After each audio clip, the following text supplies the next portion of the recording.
At 38, Malachi Doran was homeless and standing on a bridge in a small Ohio river town. He was about to jump. That was when he heard the screaming. A 5-story apartment building was on fire 2 blocks away, and an 8-year-old girl was trapped inside. Mal climbed down from the railing and ran toward the flames. What he did next changed his whole life. That was later. First there was the bridge and the cold and everything Mal had lost. The town was called Warren's Landing.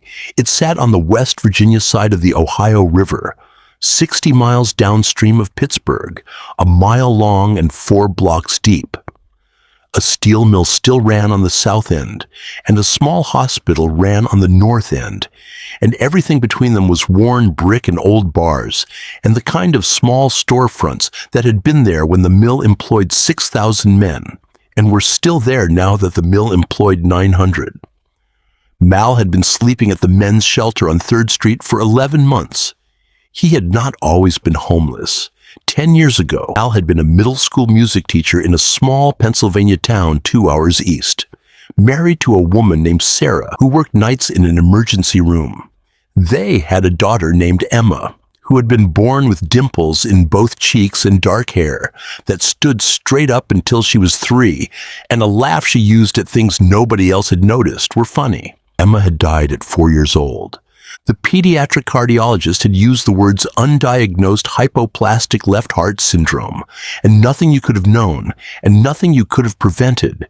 And Mal and Sarah had listened to the words the way a person listens to somebody explaining the geometry of a room he is already burning to death inside of. Emma had died on a Sunday in October at 3:14 in the afternoon in a hospital that Sarah had worked in for 6 years. Sarah lasted 8 months. She had gone back to work 6 weeks after Emma's funeral because she had said she could not sit in the house with Emma's room across the hall. She had worked her regular shifts. She had made Mal dinner. She had held him at night. She had done all of the things a person is supposed to do to prove they are still alive. And then on a Tuesday morning in June, Mal had come home from a music lesson he taught in the afternoon and had found her. The note on the kitchen table had been 3 sentences long. I love you. I love her more. I'm sorry. Mal had held that note for the rest of his life. He had made it 3 weeks after Sarah's funeral, before he opened a bottle of the vodka she had kept in the freezer for parties they had stopped throwing. 6 months after that, he was drinking a bottle a day.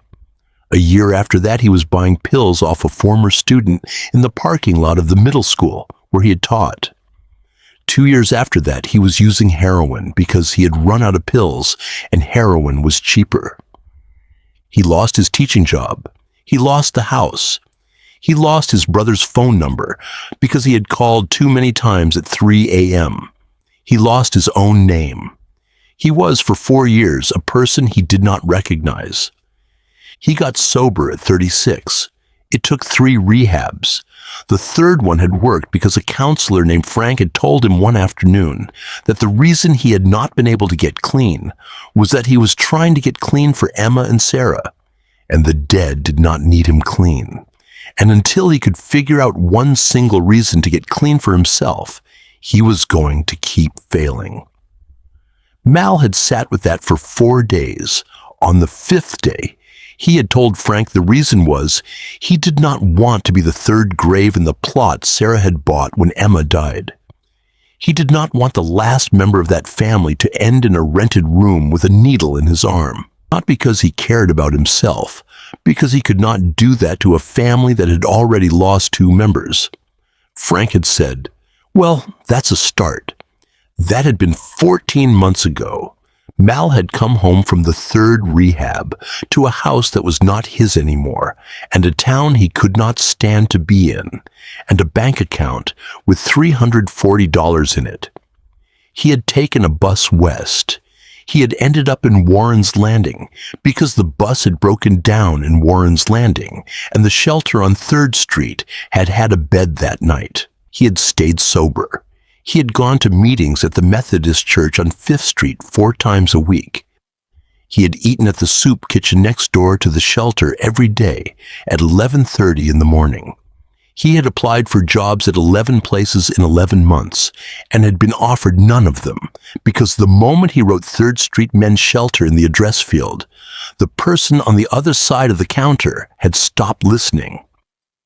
He had spent his afternoons walking. He had walked every street of Warren's Landing until he could have drawn it in the dark.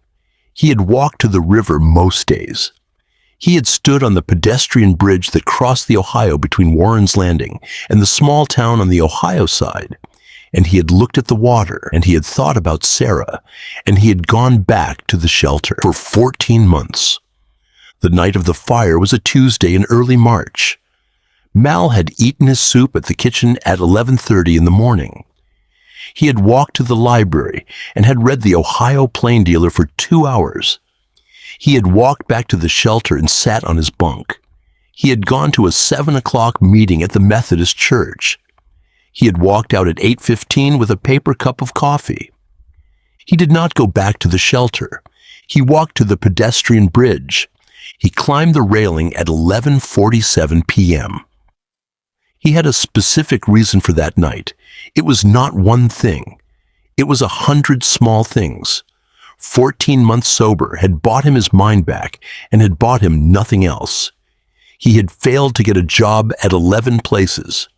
His brother had not answered the last 3 times he had called.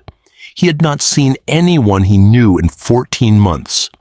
He had turned 38 the previous week and had spent his birthday eating alone at the soup kitchen next to a man who had smelled like piss and had cried for an hour into his soup and had not been able to say why. Al had understood, sometime around 9 p.m. that Tuesday, that 14 months of not drinking had proved something he had not needed to prove, which was that he could stay sober, and had not proved the thing he had actually needed to prove, which was that staying sober had a point. He climbed the railing. The Ohio River is 430 feet across at Warren's Landing. The pedestrian bridge runs 60 feet above the water. Mal stood on the outside of the railing, with his hand still holding the top rail behind him, and his back to the water. The wind was cold. The lights of Warren's Landing were behind him. The lights of the small Ohio town were in front of him. It was a Tuesday night, and nobody was on the bridge. He was breathing. He was going to let go. That was when he heard the screaming. It came from downstream. A woman's voice. A voice being pushed out of a body at a volume the body had not known it could reach. Then a second voice joining it. Then a third. Mal turned his head. 2 blocks upriver from the bridge on the West Virginia side, an old 5-story brick apartment building was on fire. Black smoke was pouring from 3 windows on the 3rd floor. Orange light behind those windows. Small figures on the sidewalk. Someone was running away from the building carrying a small child. Someone else was standing still with her hands over her mouth. Mal stood on the outside of the railing for 4 more seconds. He did not decide anything. He did not have a thought that changed his mind. He climbed back over the railing. Then his body started walking down the bridge towards the smoke. Then it started running. The fire was on the corner of 2nd Street and Wharf. The building was called the Wharf Terrace Apartments, though no sign said so. Mal knew because he had walked past it 400 times. 5 stories, 20 apartments. Older residents mostly, a few families. He had never been inside it. He got to the corner at 11:53 p.m. The fire department was already there. 2 trucks, 8 men in gear, a hose running to a hydrant, 3 police cars. A crowd of 30 or 40 people held back behind yellow tape. The 3rd floor of the building was fully involved. Flames coming out of 2 of the windows. The 4th and 5th floor windows were black with smoke. An older woman in a bathrobe was standing at the tape screaming. Mal walked toward the crowd. He listened. "She's still in there," the woman was screaming. Not to anyone specifically. To the fire chief, to the fire trucks, to the sky. My niece, she's 8, Ariana. She was in the bath. I went down to get the mail. When I came back, the door was too hot to open. She's still in there. The fire chief was talking to her. He was saying he had men going up the exterior. He was saying they were doing everything they could. Al watched him say it. He listened to the tone of the chief's voice. The chief was a decent man. Mal could tell by the way he was holding the older woman's shoulder. But the chief's tone was the tone of a man who had already decided that nobody was going up the interior stairs to the 3rd floor, because the interior stairs to the 3rd floor were now a chimney, and going up them was going to kill whoever tried. Al understood, standing there at the yellow tape, that the 8-year-old girl in the bathtub was going to die in the next 20 minutes, and everyone standing there knew it, and no one was going to say it out loud. Mal had been about to die 12 minutes ago. He looked at the building. The building had a service entrance on the alley side. He had seen it 100 times. The alley ran along the south wall. The service door was 3 feet from the alley pavement, a black metal door with a push bar. Mal had watched a delivery man prop it open with a rock every Wednesday morning for a year. The service door led to a service hallway, the service to a back stairwell. The back's on the north side of the building, farthest from the front-facing rooms where the fire was heaviest. Mal walked along the yellow tape until he was at the corner of the alley. Nobody looked at him. He was a man in an old jacket in a crowd of 40 people watching a fire. He was invisible. He had been invisible for 14 months. He ducked under the tape. He walked into the alley. The service door was closed but not locked. He pushed the push bar. It opened. He stepped inside. The service hallway was full of smoke but not fire. He crouched low. He pulled the front of his sweatshirt up over his nose. He walked forward. The stairwell was where he remembered it. The door to the stairwell was closed. He put his palm on the door. It was warm but not hot. He opened it. The stairwell was gray with smoke, but the fire had not reached it yet. The heat was coming from the top. He started up. The first floor was fine. The second floor was worse. By the 3rd floor, his eyes were streaming, and he could not see more than 3 feet ahead. The heat was solid, a wall of it. He kept going. The door on the 3rd floor was hot to touch. He wrapped his sleeve around his hand and pushed the bar. The 3rd floor hallway was on fire. The east end of it was fully involved. The west end was smoke. Mal did not know which apartment was 3B, which the woman had been screaming was hers, but he did not need to. The west end was where the bathtub would be. He crouched and moved west along the wall. The doors on the west end were closed. He tried the first one, locked. He tried the second, locked. He tried the third. It gave. He pushed it open. The apartment inside was smoky, but not on fire. The living room was empty. He shouted, "Ariana!" His voice came out ruined by the smoke. A small voice from the back of the apartment answered, "I'm here." He followed the voice down a small hallway. There were 3 doors. The bathroom was the second one. He opened it. An 8-year-old girl was sitting in the bathtub.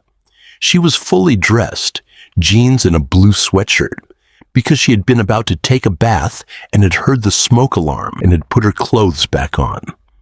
She had also, and Mal was going to remember this for the rest of his life, wrapped herself in every towel from the towel rack and had turned the shower on cold and was sitting in the tub with all the towels and cold water dripping off her, and had thought to do all of this at 8 years old with a fire coming. She looked at him. Her eyes were huge. Her face was wet from the shower and streaked with soot from the smoke. "I heard my aunt yelling," she said. "I heard her get out." "Ariana." "Yes, my name's Mal. I'm going to get you out of here. Are you ready?" She nodded. He pulled her out of the tub. She was smaller than Emma had been in his memory, but not by much. He wrapped one of the wet towels tighter around her head.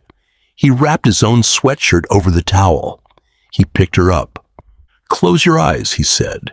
"Don't open them until I tell you." She closed her eyes. He carried her out of the bathroom, down the hall, through the living room, into the third-floor corridor. The east end was worse. He turned west. He reached the stairwell door. He pushed through it. Halfway down the stairs between the third floor and the second floor, a piece of the ceiling collapsed. A support beam came loose from the wall of the stairwell above him and swung down. Mal turned his body so it hit his back and left arm and not the girl. Hot, burning. He kept going. He got to the second floor landing. He got to the first. He got to the service door. He pushed through the door into the alley.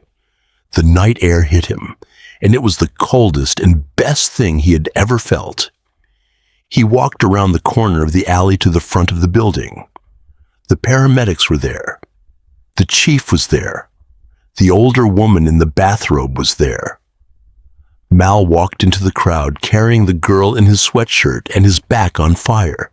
He handed the girl to the paramedic. He said, "Her name is Ariana. She's the aunt's niece." Then his knees gave, and he sat down on the sidewalk. He heard the older woman scream. He heard the paramedics telling someone to hold his back off the ground. He heard Ariana's small voice saying something he could not make out. He heard someone say the words "homeless man," and he heard someone say the words "don't move him." He was aware of the cold sidewalk against his cheek. He was aware that he was alive. He was surprised. He woke up in a hospital bed 26 hours later. His left arm from the shoulder down was wrapped in white gauze. His back was wrapped. His mouth was dry in the specific desert way of a mouth that had been given oxygen for a long time. He turned his head. There was a chair beside the bed. A man was sitting in it. The man was in his early 50s, silver hair cut short, a well-cut charcoal suit with the tie loosened, hands folded in his lap. He was looking at Mal steadily. "Mr. Doran," the man said, "my name is Reese Halloran. You saved my daughter's life." Mal tried to speak. His throat did not cooperate. Reese reached for a plastic cup on the bedside table and held a straw to Mal's mouth. Mal drank. The water was so cold it hurt. "Take your time," Reese said. Mal took a breath. "She's okay. She's completely okay. Second-degree burns on her, a little smoke inhalation. She was released this morning." "Good." Reese sat with his hands folded, watching him. "Mr. Doran, the doctors told me you'll be in this hospital for about 2 weeks. You have second-degree burns down your left arm and across your upper back. You have a hairline fracture in your third rib. Your lungs took some smoke. You have no next of kin listed and no address other than a shelter. Your name is Malachi Doran, and you are 38 years old, and you have been sober 14 months, which the counselor at the shelter has confirmed." Al did not say anything. "You walked past a police line and into a building trained firefighters would not enter, and you walked out with my daughter." Reese paused. "Why?" Mal thought about the answer. He thought about it for a long time. Reese waited. "I had a daughter," Mal said finally. Reese waited. "She was 4. She died. I had a wife who died after that. Your daughter, Ariana. I heard the aunt scream her name in the street. I heard the age, 8. Mal turned his head and looked at the ceiling. "My daughter would be 8 now." Reese was quiet for a long moment. "Mr. Doran," he said finally, "I would like to offer you a job." Al looked at him. "You don't have to give me anything." "I understand that. I am not offering you money as a reward. I am offering you a job because I have a problem, And you are the only person I have met in 20 years who might be able to solve it. Will you hear me out?" Mal was quiet. Then he said, "Yes." Reese leaned forward, his elbows on his knees. "My daughter is a target. The fire in that building was not an accident. It was arson. It was set by people who wanted to hurt me by hurting her. I have known this for 18 hours, and I have not yet told anyone. And I am telling you now because I need you to understand what I am asking you." He paused. "I am not a good man, Mr. Doran. Not in the way a man like you probably means when he uses that word. I run a business in this valley that is legitimate on paper. It has not always been. I have been trying to make it more legitimate for the last 2 years, and there are people who do not want me to succeed at that, and one of those people set the fire in that building because he knew my daughter's aunt was babysitting her that night." He paused. "My daughter is going to remain a target for at least a year, and possibly longer. My security is very good, but my security is known. Every man on my payroll can be traced back to me on paper. My rivals know their faces, know their families, know where they went to high school. I need someone with my daughter at all times who is not on any of those lists. Someone with no history, no records, someone who does not exist in any system anyone is watching, and someone who I owe more than money to. That is you, Mr. Doran. You are the only person alive who fits that description." Reese sat back. "I will pay for the rest of your medical care. I will move you into a room in my house when you are discharged. I will pay for your training under my head of security, who is one of the best in the country. I will give you room, board, a salary, and any tool you ask for. In exchange, you spend 1 year at my daughter's side. At the end of that year, whether the situation is resolved or not, I will give you $100,000 in cash and a clean pickup truck, and you can walk away or you can stay. I don't care what you do with it. But for 1 year, you protect her." Al did not answer for a long time. "Why me?" he said finally. "You told me why. You did it once already. I got lucky. Mr. Doran, I have paid men to enter burning buildings. I have paid them well. Not one of them would have done what you did last night. Luck is not the reason my daughter is alive. You are the reason my daughter is alive. Now I'm asking you to keep her alive for another year." Al looked at his bandaged arm. He thought about the shelter on 3rd Street. He thought about the bridge. He thought about the girl in the bathtub with all the towels wrapped around her at 8 years old. He thought about Emma. "Yes," he said. Reese nodded once. "Get well, Mr. Doran. I will visit you tomorrow. I will bring my daughter. She asked me to tell you thank you." He stood up and walked out. Ariana came the next morning. She was very small. She was wearing a clean pink dress and had a bandage on her wrist. Her dark hair had been washed and brushed. She stood in the doorway of Mal's hospital room and looked at him and did not come in. Reese stood behind her. He put a hand on her shoulder gently. "It's all right, honey. You can go in." Ariana walked to the side of Mal's bed. She stopped a foot from it. Mal turned his head to look at her. She looked at his bandaged arm. She looked at his face. "You're the man from the fire." "Yes. Thank you for coming to get me." "You're welcome." She stood there a moment longer. "Did you get hurt because of me?" Al thought about how to answer that.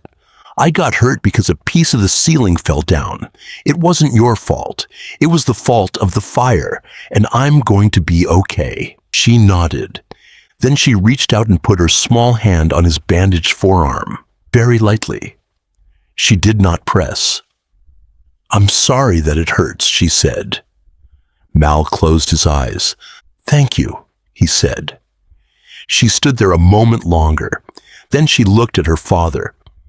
"Can I sit with him for a little while?" Reese glanced at Mal. Mal nodded. Reese pulled a chair up next to the bed for her. She sat in it. She was so small her feet did not touch the floor. Reese said, "I'll be right outside." He left. Ariana sat in the chair and swung her feet gently and looked at Mal. "What's your name?" she said. "Malachi." "Mal, I'm Ariana." "I know." "Do you have any kids?" Mal was quiet for a long moment. He thought about lying. Then he did not. "I had a daughter," he said. "Her name was Emma. She died when she was 4. Ariana was quiet. "I'm sorry," she said. "Thank you." "How old would she be now?" 8. Ariana looked at him a long moment. "That's how old I am." "I know." She was quiet. She swung her feet. Then she said, "Is that why you cried when they brought me out of the fire?" "I don't remember crying." "You did. I saw." Mal did not say anything. Ariana reached over and put her hand on his forearm again. "You can be my friend," she said, "if you want." Mal did not trust himself to speak for a moment. "Yes," he said. "I would like that." She nodded. They sat together for a while without saying anything else. Reese took him home 2 weeks later. Home turned out to be a large stone house on 20 acres outside a small town called Steuben Hill, 16 miles inland from Warren's Landing. A gated drive, a gravel courtyard, old oaks. The house had 6 bedrooms, and Mal was given one of them, on the 2nd floor, 3 doors from Ariana's. The room was larger than the apartment Mal had lived in with Sarah. It had a window that looked out over a garden. Mal spent 6 weeks in that room recovering. Ariana came to see him twice a day. She brought him things: a book, a drawing, a small plate of cookies from the kitchen. She sat in a chair beside the bed and asked him questions and told him things. She told him about her school, which was a private school she had gone to since kindergarten. She told him her mother had died when she was 4, of cancer. She told him she remembered her mother's voice, but not her face. She told him she loved horses, but her father had never let her ride because he thought horses were dangerous. She told him her Aunt Dee, whose apartment had burned down, was staying with them now. Mal listened. He answered her questions when she asked. He told her about Emma, in small, careful pieces, because she asked, and because he understood that Ariana was the first person in 6 years who had asked about Emma, who had genuinely wanted to know. He also told her about Sarah, not everything, but that her name had been Sarah, that she had been a nurse, that she had also died. Ariana had said, "You have a lot of people you're missing." "Yes, I have my mom. That's who I'm missing." "Yes." She had thought about it a moment. Then she had said, "We can miss them together." Reese came to see him most evenings.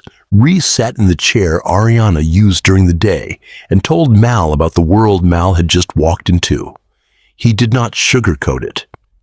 He told Mal about his business, that Halloran Shipping was the largest independent operator of loading facilities on the Ohio River between Pittsburgh and Cincinnati, that his company controlled the port contracts at 4 terminals that move steel, coal, and grain, and that for 20 years, in addition to those legal operations, his company had also moved other things through those terminals for other people who paid him for the service. He told Mal that 2 years ago, he had decided to stop moving those other things. He told Mal that the people who had been paying him were not pleased. He told Mal that the specific family that was angriest, a family in Cleveland named the Kovalenkos, had spent the last 18 months trying to force him back into the arrangement, first by threatening him, then by threatening his executives, and then, last month, by trying to have his daughter killed. He told Mal that the reason they had gone after Ariana instead of him was that he was hard to reach. His security detail was elite. His movements were unpredictable. Ariana was 8 years old and went to a school on a public schedule and had a routine anyone could learn in 3 days. She was reachable, and killing her, the Kovalenkos had believed, would break him faster than any threat to his own life could. Would it have? Mal said. Reese looked at him steadily. It would have destroyed me. Then they were right. Yes. They sat with that. Reese said, "That is why you are here, Mr. Doran. If there is one more attempt, they will not miss. My security will not stop everyone. What I need is someone at her side who thinks like a father, not like a soldier.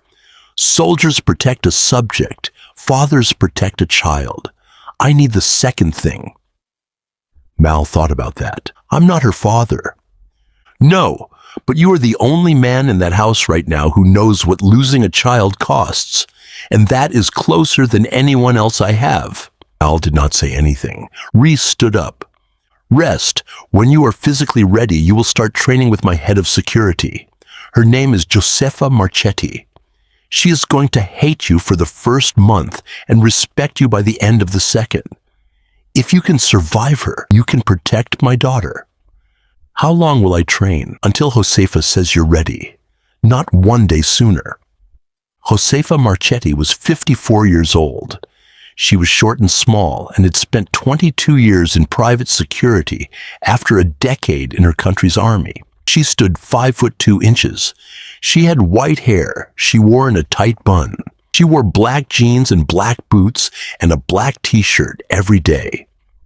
She had lost her husband to cancer and her son to a car accident and had, so far as Mal could tell, decided to spend the rest of her life making sure that other people's children stayed alive.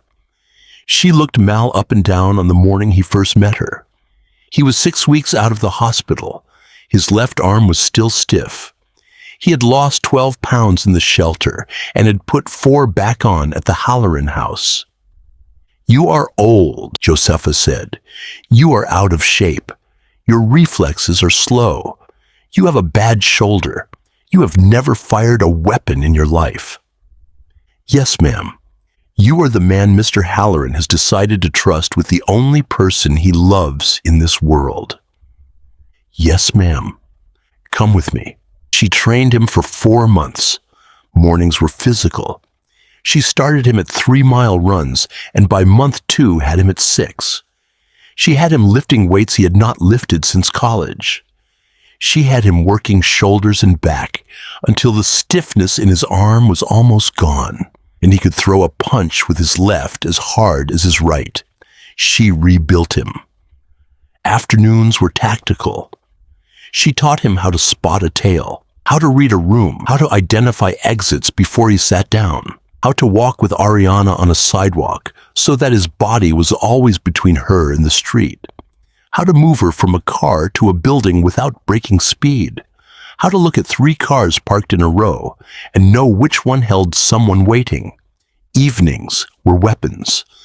She started him at 11 at night after Ariana was in bed to load and clear a Sig Sauer P365, which she gave him for his sidearm because she said it was the right size for a man who had not carried a gun before. He learned to shoot in low light. He learned to shoot moving. He learned to shoot after running. By month 3, he could put 5 rounds in a 6-inch circle at 15 yards while breathing hard. Josefa did not compliment him, not once. But at the end of the 4th month, she came to Reese and said, "He is ready. He is not what I would have chosen, but he is what you have, and he is ready." Reese called Mal to his study that night. "You start with her tomorrow morning." "Yes, sir." "I want you to know something. I have hired dozens of security professionals. None of them have ever earned Josefa's approval in 4 months. Most never earn it. I don't know what you are, but whatever you are, my daughter is safer today than she was yesterday because of you." "Thank you." Mal did not know how to answer that. He stayed with Ariana every day for the next 4 months. He drove her to school in an armored Suburban Reese kept for her use. He walked her from the car to the school door. He sat in the school office for the day, a room Reese had arranged with the principal, working through security scenarios on a laptop and never being more than 60 seconds from her classroom. He walked her from the school door back to the Suburban at the end of the day. He drove her home. He sat with her while she did her homework, and he made sure her Aunt Dee, who lived with them now and who cooked for Ariana, was inside the house before Mal left the kitchen at bedtime. Ariana got used to having him around within a week. She stopped noticing him within 2. She stopped being able to imagine the house without him within a month. He got used to being the person she asked questions to at breakfast. He got used to being the one who checked her seatbelt. He got used to the small hand that would slip into his when they walked from the car to a building. He got used to being called Mal by an 8-year-old the way Emma had called him Daddy. He was not Emma's father. He was not Ariana's father. He knew both of those things, but he was, in the shape of his days, a father again. He had thought that shape was gone forever. It was not gone forever. It had just waiting. 2 attempts came in those 4 months. The first was in month 1. A white delivery van parked half a block from Ariana's school with 2 men inside. Mal spotted them on his morning drop-off. He did not stop. He drove Ariana around the block and dropped her at a side entrance the school did not normally use, which he had pre-arranged with the principal for exactly this kind of contingency. Then he called Josefa. Josefa's team was there in 12 minutes. The van was gone by the time they arrived. Mal spent the rest of that day at the school office, watching every hallway and every window. The second was in month 3. A landscape contractor Reese did not recognize showed up at the estate's front gate claiming he had been sent by the tree service Reese had used for years. Mal happened to be walking Ariana past the entrance to say goodbye to Reese before school. He noticed the man's boots. The tree service's men wore brown Red Wings, and this man wore black tactical boots that had not been in the mud. Mal walked Ariana to the car without changing his pace. He handed her to the driver. Then he told Josefa the man was in custody within an hour. He was carrying a knife and a false ID. Reese spent the rest of that day in his study with the door closed. He came out at 11 that night and knocked on Mal's door. "You saved her twice now," he said. "You have not fired a shot. You have used only your eyes. Josefa says this is the highest form of the work. I got lucky twice." "No." Reese shook his head. "You saw them. You saw them because you were watching, because she is you have made her your daughter. Do not tell me you have not. I have seen it. She has told me. She does not have the word for it, but she knows what she is to you." Al did not say anything. Reese was quiet a moment. "I have not been the father to her that I should have been since Diana died. I have been present, but I have not been present. You have been present. I am telling you this because I want you to hear from me that I am not resentful. I am grateful, and I am going to try to be the man you have been to her when this is over." Then Reese walked back down the hall. If you have made it this far into Mal's story, hit subscribe, because what happens next is the part I have been waiting to tell you. Because in the 7th month, at 6:15 on a Tuesday evening in October, a car bomb detonated outside a restaurant in downtown Warren's Landing, where Reese, Mal, and Ariana were supposed to be having dinner. They had not been in the car. Ariana had woken up that morning with a low fever and a scratchy throat. Mal had noticed it at breakfast. He had put his hand on her forehead. He had told Reese she was not going to a restaurant tonight. Reese had almost overruled him. Mal had said quietly, "She is warm. It's a school night. She needs to be in her bed by 9. Reese had looked at Mal for a long moment and had said, "Then we cancel." The restaurant reservation had been public. The Kovalenkos knew Reese always took Ariana out to dinner on Tuesday nights. They had bought the car parked in the space beside where Reese's Suburban always parked. They had detonated it remotely at exactly the moment Reese, Mal, and Ariana would have been getting out. The blast killed the two men who had planted the bomb, who had been in the car behind. It killed a valet. It injured 6 diners at the front windows. It sent black smoke and fire over 3 blocks of Warren's Landing. The local news broke it as a gas line explosion at first. By 8 p.m., 3 national outlets had picked up an unattributed leak that named Reese Halloran and Ariana Halloran as among the confirmed dead. The leak was false. It was not a mistake. The Kovalenkos had planted it on purpose to see who would move if they thought Reese and his heir were gone. Reese understood this within 40 minutes of the leak going out. Reese made a decision. He decided not to correct the story for 36 hours. He decided to let the rumor stand and watch which of his old associates, which of his executives, which of his rivals moved to take his contracts. He decided to let the Kovalenkos believe they had won so that they would show him their hand. He told Josefa. He told his executive assistant. He did not tell Mal. He wanted to. But he decided that Mal's grief had to be visible.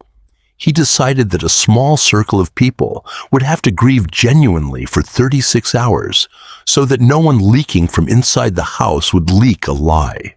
So Mal, at the estate on Steuben Hill, watching the news at 8:15 p.m. in the study, while Ariana sat asleep on the couch beside him, wrapped in a blanket with her fever, watched the coverage break and heard the confirmed reports and understood at 8:20 p.m. that Reese had gone to the restaurant himself for a work meeting and would probably not be coming home. Then, at 8:24 p.m., the coverage updated. The reporter on CNN said the bomb had killed Reese Halloran and his 8-year-old daughter Ariana. Mal turned. Ariana was still asleep on the couch beside him. She was breathing. Her fever had broken an hour ago. She was fine. She was right there. Mal understood something in that moment that he had not understood before, which was that the story about to run for the next 36 hours on every news channel in America was going to say that Ariana Halloran was dead. And Mal, sitting in a house on Steuben Hill with the actual Ariana breathing beside him, could not tell anyone she was alive. He turned off the television. He carried Ariana to her bed. He tucked her in. He sat on the floor of her bedroom for 2 hours in the dark, watching her breathe. Then he went downstairs and sat in the kitchen and shook for a while, because his body could not decide whether it was grieving or relieved. Reese came home at 6 a.m. the next morning. He walked into the kitchen. Mal was sitting at the table. Ariana was still asleep upstairs. Reese sat down across from Mal. "I'm sorry," Reese said. "I should have told you last night. I thought it would be easier for you not to know for a few hours. I did not think about what those hours would be for you. I'm sorry." Mal did not say anything. "Are you all right?" Mal thought about the question. "No," he said. Reese nodded. "I understand," he said. They sat at the table for a long time without saying anything. Then Mal put his head down on his forearms and cried for the first time since Sarah's funeral 7 years ago. Reese did not say anything. He got up and made coffee. He set a mug in front of Mal. He sat down again. Mal cried for a long time. He cried because he had thought for 4 hours the previous night that a second daughter of his had been killed. He cried because a second daughter of his had not been killed, and both of those things were true at the same time, and the not killed version and the killed version had at the same rate. He cried because at some point in the last 7 months, without deciding to, he had made Ariana his daughter. And when he had thought she was dead, he had become again the man who had held Emma's small body in the hospital in October. He had never wanted to be that man again. Reese had turned him into that man for one night. Reese sat across from him and drank coffee and did not say anything. When Mal had stopped crying, Reese said, "I got what I needed last night. I know which of my executives are with me and which are not. I know which of my rivals believed the story and how they moved. I have the information to end this. Good. It's going to be over within a month, Mal." Good. Reese was quiet. "I owe you an apology," he said. "Not for last night, for a bigger thing. I hired you 7 months ago because I thought I could make a bodyguard out of you. I have watched you become something else, and I have used the something else. That is not what you signed on for. That is not what I paid you for. You never agreed to become my daughter's father in any sense that mattered, and you have." Mal did not say anything. "When this is over," Reese said, "the deal we made is going to feel small for what you have actually given us. I want you to know that." Then he stood up and went upstairs to see if Ariana was awake. The raid came 3 weeks later at 3 a.m. on a Sunday morning. 6 men. They came over the back wall of the estate. They knew the layout. Someone had sold them the security schematics of the house. Josefa's motion sensors caught them at the wall. The alarms went silent. She did not want to alert the attackers that they had been spotted. She woke Mal on his radio. She woke her 4-man perimeter team. She told Reese to get Ariana to the safe room in the basement. Mal met Reese in the upstairs hall. Reese had Ariana in his arms. She was in her pajamas. She was awake but not yet crying. Mal took the point in front of them. Josefa took the rear. They moved down the back stairs to the basement. The safe room was behind a bookcase in the wine cellar. Reese sealed himself and Ariana inside. The door was steel cord and had a satellite phone. Mal and Josefa took the ground floor. The attackers came in through 3 points at once: a French door in the dining room, a window in the study, a back door in the kitchen. Mal took the kitchen. He shot the first attacker in the shoulder before the man had fully cleared the doorway. The man went down. Mal advanced. A second attacker came in behind. Mal shot him in the leg.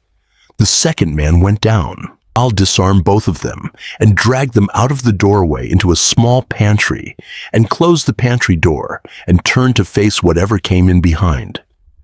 Josefa took the study. She killed 1 man cleanly. She wounded another. The wounded man surrendered. 2 attackers came through the dining room.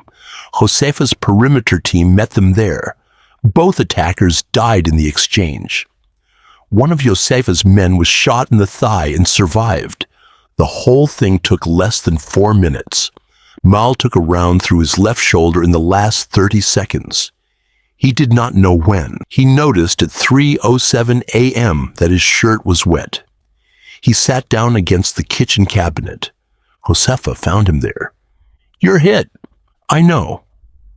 "Let me see." She looked. She said, "Through and through, no bone. You are going to be fine." She pressed gauze from her belt kit against his shoulder. She called upstairs on the radio to Reese. "All clear. 6 attackers, 2 dead, 4 in custody. Mr. Halloran and Miss Ariana can come out when ready." Reese came up 10 minutes later carrying Ariana. She had been crying. She saw Mal on the kitchen floor with Josefa pressing gauze against his shoulder, and she ran to him.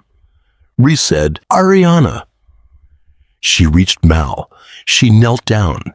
She put her small hands on the side of his face. "Are you okay?" she said. "I'm okay." "You got shot." "A little."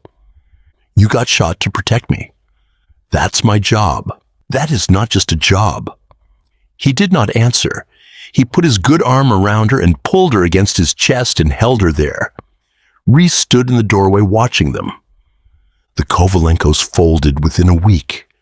Reese had documented every point of contact with them for the past 2 years. He had built a case not for law enforcement, but for the two other major crime families in the region, who did not want a war on their doorstep and who were persuaded, by the material Reese handed them, that the Kovalenkos had become a liability. 2 weeks after the raid, the head of the Kovalenko family retired to a compound in the mountains. The middle son took over. The middle son called Reese personally and apologized. Reese accepted the apology. The war was over. Reese came to Mal in his room the night after the call. "It's done. Good." Reese sat down in the chair by Mal's bed. Mal was still on antibiotics. His shoulder was healing. He would carry a scar there for the rest of his life. He had another scar under it from a piece of ceiling that had fallen on him 9 months ago in a fire. "Mal, we had a deal. You agreed to protect her for a year. It has been 8 months. Nobody would judge you if you stayed the last 4. Nobody would judge you if you stayed longer than that." Mal looked at him. "I want to make you a different offer than the one I made in the hospital. I want you to stay. I will build you a house on the property. I will pay you a salary that does not need to end. I will make you an owner of a piece of the legitimate business. Ariana wants you to stay. I want you to stay. Home, Mal. This can be your family. All you have to do is not leave." Mal was quiet a long time.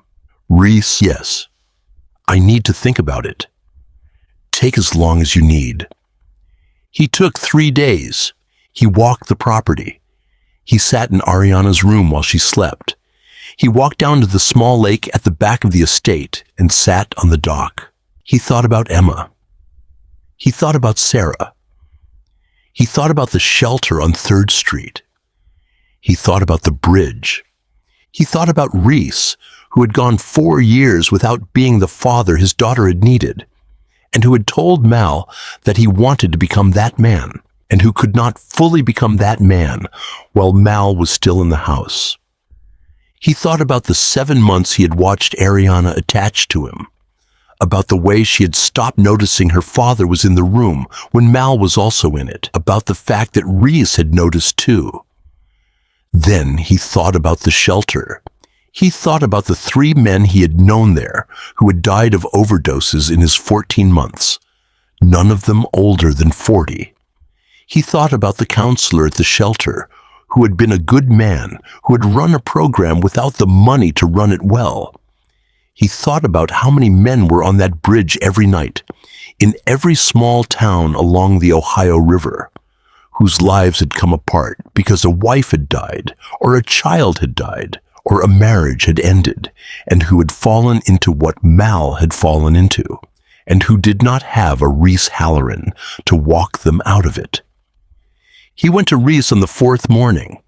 "I can't stay." Reese was quiet for a long moment. "Why?" Mal told him about Ariana needing her actual father, about Reese not being able to become that man while Mal was standing in the space, about the shelter, about the men on the bridges, about what Mal wanted to build. Reese listened. He did not argue. When Mal was done, Reese said, "I understand. I do not agree, but I understand. You will be her father. You just need the room." "I hope so." They sat together. "I would like to give you the money we agreed on," Reese said. "I would like to give you more. I would like to fund the thing you want to build, all of it if you'll let me." "Just the 100,000 and the truck." "That is not enough for what you want to build." "It's enough to start. If it works, I'll ask you for more. If it doesn't work, I don't want your money to go into something that didn't work." Reese almost smiled. "You are a very stubborn man, Mal." "Yes, sir. Ariana is going to be devastated." "I know. When are you telling her?" "Tonight. I don't want to draw it out." Reese nodded. That evening after dinner, Mal took Ariana up to her bedroom. He sat on the edge of her bed. She sat cross-legged in her nightgown, looking at him. "Ariana." "Yes." I need to tell you something, and I need you to listen the whole way through, okay? Okay, he told her. He told her that she had saved his life the day of the fire, that she had saved his life every day since, in ways he could not fully explain to her yet, but that were true. He told her that he needed to go back to Warren's Landing to open a small house for men who had lost people and had lost themselves. He told her that her father needed to be her father in a full way that he had not been able to be while Mal was there. He told her he was not disappearing. He would call, he would visit, he would come to every one of her birthdays until she did not want him to anymore, and probably after that too. Ariana cried through most of it. When he was done, she said, "Do you have to?" "I think I do, honey. I don't want you to go. I know." She cried some more. He held her. When she had cried herself out, she said, "Can I have something of yours to keep?"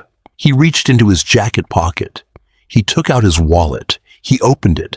There were 2 photographs inside. He looked at them for a long moment. He took out the one of Emma at 3 years old on a beach in Delaware, laughing at something Sarah had said off camera. "This is my Emma," he said. "I want you to have her." Ariana took the photograph. She held it with both hands. She looked at it for a long time. "She's beautiful." She was. "Will you tell me about her again sometime? Every time you want me to." She held the photograph against her chest. Then she looked up at him. "You saved me from the fire." "Yes."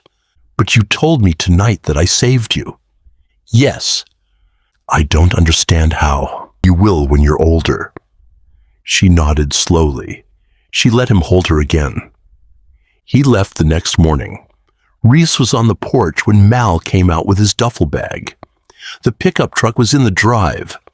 A clean silver Ford F-150, 3 years old. The only gift Mal had accepted from Reese, other than the $100,000 in a cashier's check in his jacket pocket. Ariana was on the porch with Reese. She was holding Emma's photograph.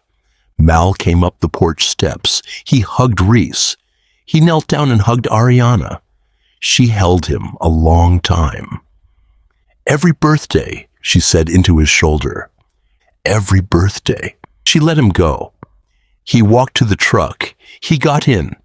He started it. He drove down the gravel drive. Reese stood on the porch with his hand on Ariana's shoulder and watched until the truck was out of sight. Mal bought a house in Warren's Landing 3 weeks later, a small 3-story frame house on 5th Street, 4 blocks from the shelter. He paid cash. He spent the next 6 months fixing it up himself and hiring one of the men from the shelter who knew plumbing and one who knew electrical to help him. He paid them fairly, and he paid them fast. He called the house Emma's house. He hung a small wooden sign on the porch. Emma's house opened on a Tuesday in July, 16 months after the fire. It had 8 beds. It served men who had lost a child or a spouse and who had fallen into addiction because of it. It was the only recovery house of its kind in 3 states. The men who came to it stayed as long as they needed to. They ate meals together. They went to meetings together. They found jobs together. They talked about the people they had lost. The first man Mal walked through the door was a 42-year-old former plumber from Wheeling who had lost his 6-year-old son to leukemia and had lost his marriage to grief and had lost his business to a 5-year run of pills.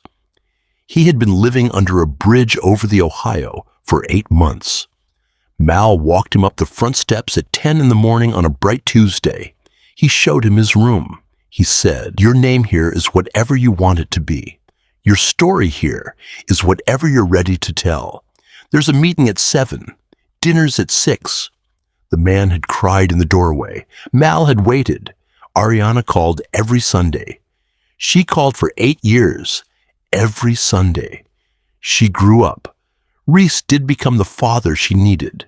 Slowly. in 100 small ways Mal only heard about later from Ariana's descriptions of her weeks. Reese took her horseback riding. He took her to piano lessons. He took her to college visits. He built the kind of relationship with her that a father builds when he decides, at 54, to become a father.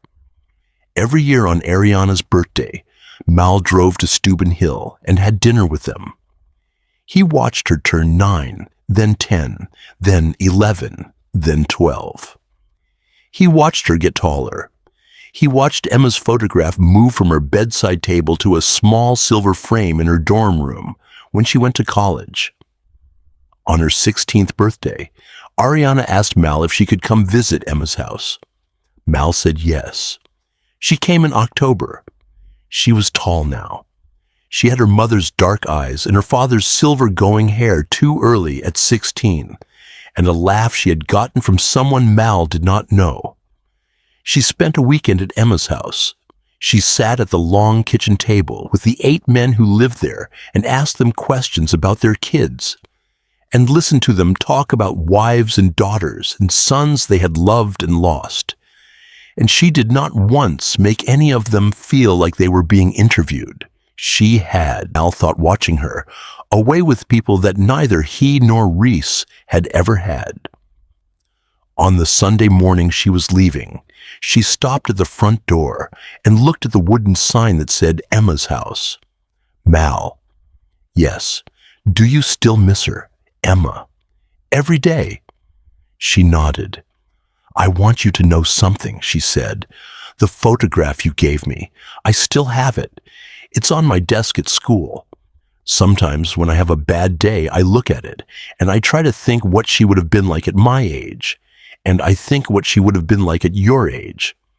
And I think about how you have made a place where fathers who lost their kids can come and be safe. And I know she would have been really proud of you.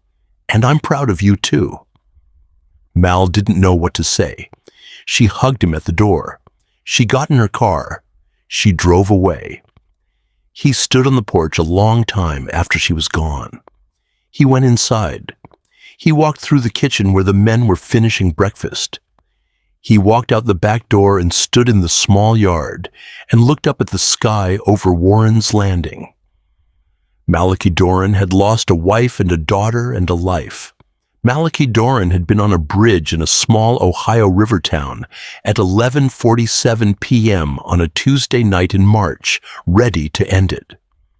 Malachi Doran had heard a scream and had walked toward it. Malachi Doran had walked into a fire because he had nothing left to lose and had walked out with an 8-year-old girl in his arms. And that girl had, without either of them fully understanding it, saved his life the same way he had saved hers. He had thought, that Tuesday night on the bridge, that his life had no point. He had been wrong. He went back inside. The men at the table were laughing at something one of them had said. The oldest of them, the plumber from Wheeling, had made pancakes. He set a plate in front of Mal, sat down. He ate,